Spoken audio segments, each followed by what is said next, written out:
তো জিন্নাত এই যে কালকে থেকে হসপিটালে ভর্তি ছিল, ওর অবস্থা খুবই বাজে ছিল। হয়তো রাস্তাঘাটে অনেকে দেখছে যখন আমরা গাড়ি দিয়ে নিয়ে যাই।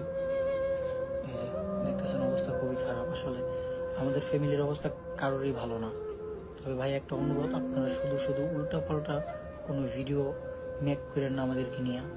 বাট আমার মেয়েটা মারা গেছে, ওইটা নিয়ে আপনারা ট্রোল করতেছেন। আমি দেখছি টিকটকে একটা অর্ণবে একটা ভিডিও করছে, নবিতা রাব্বি একটা ভিডিও করছে, আর লেগিয়া এই যে ক্রাশ কুইন একটা ভিডিও করছে।